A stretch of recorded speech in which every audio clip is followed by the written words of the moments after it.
Selamat pagi anak-anakku semuanya. Selamat pagi, Bu. Sebelum kita melakukan praktikum penanganan produk hewan, coba sebutkan produk hewan apa saja yang kalian ketahui. Daging, susu, telur. Ada lagi, Bu. Sosis, keju, nugget, dan petel, Bu. Ya, semua jawaban kalian benar. Itu semua adalah produk hewan. Saya ingin bertanya, Bu. Saya pernah membaca tentang kewajiban sertifikasi nomor kontrol veteriner atau NKV pada produk pangan atau non-pangan asal hewan. Apa itu NKV, Bu? Baik, untuk NKV bisa kalian lihat di sini. Ini ada lambang NKV-nya. Jadi, NKV atau nomor kontrol veteriner adalah sertifikat yang dikeluarkan oleh Kementerian Pertanian sebagai bukti tertulis yang sah telah dipenuhinya persyaratan higiene dan sanitasi sebagai bukti jaminan keamanan pangan pada unit usaha produk hewan. Ayo, siapa yang tahu unit-unit usahanya apa saja? Saya, Bu. Ada rumah potong hewan ruminansia, babi, dan unggas. Terus ada usaha burung walet, budidaya sapi perah, ayam pedaging, petelur, serta unit pengolahan produknya, Bu. Ada juga, Bu, unit usaha distribusi seperti tempat penampungan susu, kios daging, dan kios telur. Ya, jawaban kalian betul semuanya. Pada praktikum kita kali ini, kita akan melakukan penanganan produk hewan yaitu daging sapi segar, karkas ayam segar, susu sapi segar, dan telur yang berasal dari unit-unit usaha yang telah memiliki sertifikat nomor kontrol veteriner. Anak-anak, kita akan melakukan praktikum penanganan produk hewan. Penanganan produk hewan ini dapat kita terapkan di rumah tangga sehingga diperoleh produk hewan yang baik, aman, sehat, utuh, dan halal untuk keluarga kita. Sebelumnya, produk-produk hewan ini telah kita lakukan uji organoleptik dan mutunya telah kita nilai baik dan layak untuk dikonsumsi. Tujuan dari pembelajaran kita adalah siswa dapat melakukan penanganan produk hewan dengan baik sehingga didapatkan hasil produk hewan yang aman, sehat, utuh, dan halal untuk dikonsumsi serta tahan lama dalam penyimpanan. Ayo Sobat SMK, marilah kita saksikan video praktek pembelajaran kali ini. Alat yang digunakan: lemari es, kompor gas, panci, nampan plastik, toples plastik, toples telur, beker gelas, food thermometer, botol susu, kitchen glove, talenan, stopwatch, centong plastik, gelas ukur, pisau, dan asahan. Bahan yang digunakan: daging sapi, karkas ayam, susu segar, telur ayam, wrapping plastik, styrofoam, kertas label, tisu, es batu, dan air bersih. Alat pelindung diri: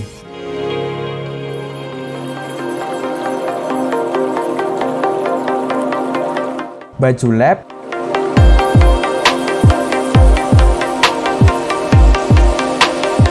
masker,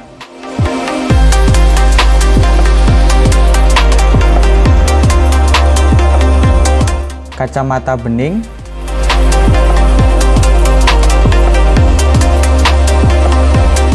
sarung tangan karet,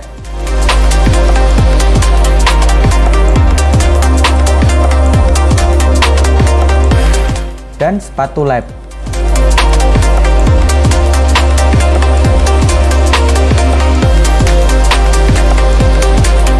Penyimpanan beku daging sapi. Asah pisau hingga tajam, kemudian ambil daging sapi yang akan dibekukan.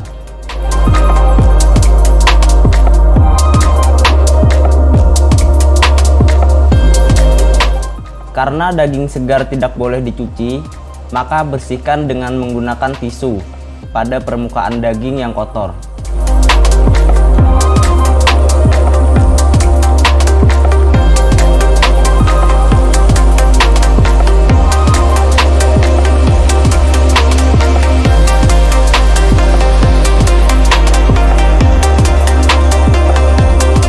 Pisahkan lemak yang menempel pada daging.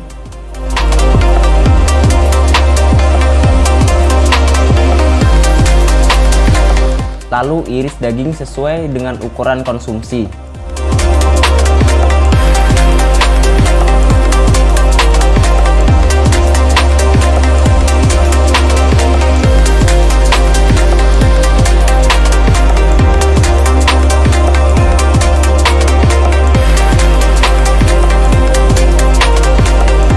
Kemudian masukkan dalam toples plastik.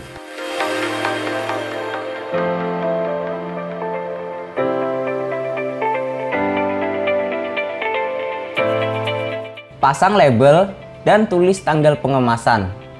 Pengemasan daging juga bisa menggunakan styrofoam yang ditutup dengan wrapping plastik.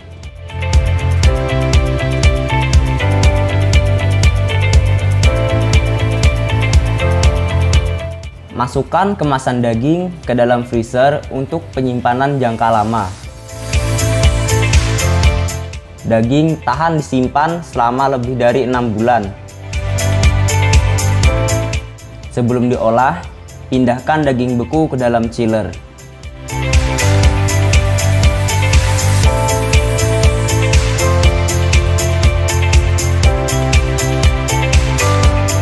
Penyimpanan beku karkas ayam.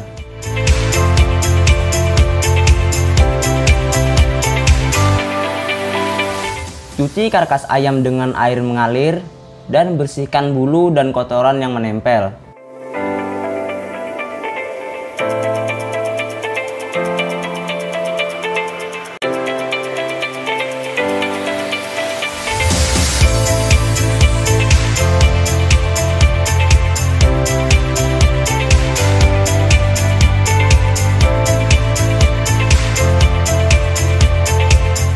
Asah pisau hingga tajam.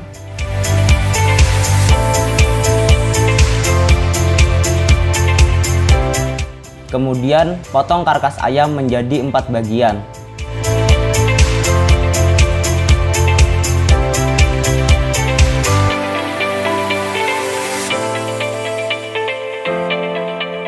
Lalu masukkan ke dalam toples plastik, tutup hingga rapat.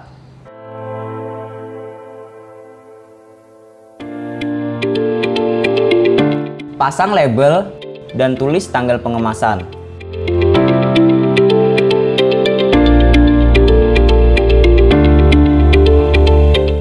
Masukkan kemasan ke dalam freezer untuk penyimpanan jangka lama. Karkas ayam tahan disimpan selama lebih dari 6 bulan. Sebelum diolah, pindahkan karkas ayam beku ke dalam chiller.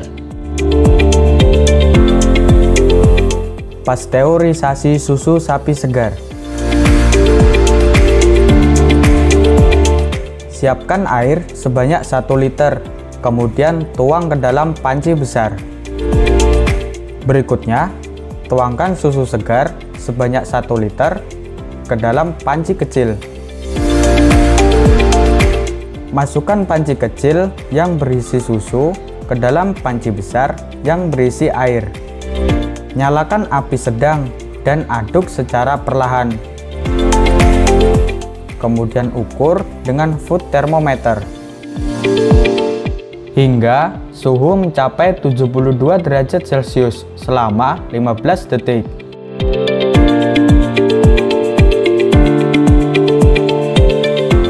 Selanjutnya, matikan kompor dan angkat panci kecil ke dalam baskom yang berisi air es.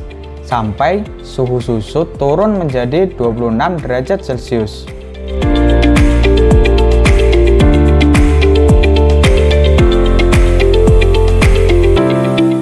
Tuangkan susu ke dalam botol penyimpanan.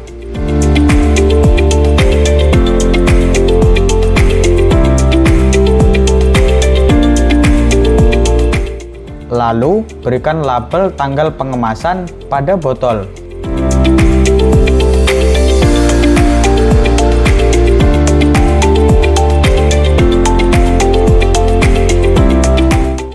Masukkan botol susu ke dalam lemari es.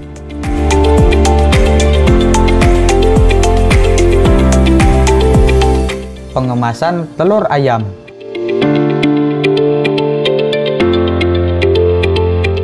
Periksa dan bersihkan kotoran yang menempel pada kerabang telur dengan menggunakan tisu. Pisahkan telur yang retak. Lakukan uji apung untuk mengetahui kesegaran telur. Apabila telur tenggelam, berarti dalam kondisi segar. Apabila mengapung, maka kondisi telur dalam keadaan busuk.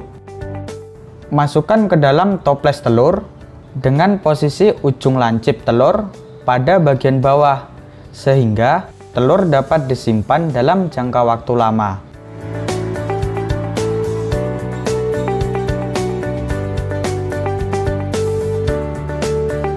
Lalu, beri label tanggal pengemasan. Selanjutnya, lakukan penyimpanan telur ke dalam lemari es. Produk asal hewan yang masih segar adalah produk yang tidak tahan lama. Selain menyimpan dalam suhu rendah di lemari es, kita juga dapat mengolahnya menjadi bentuk lain.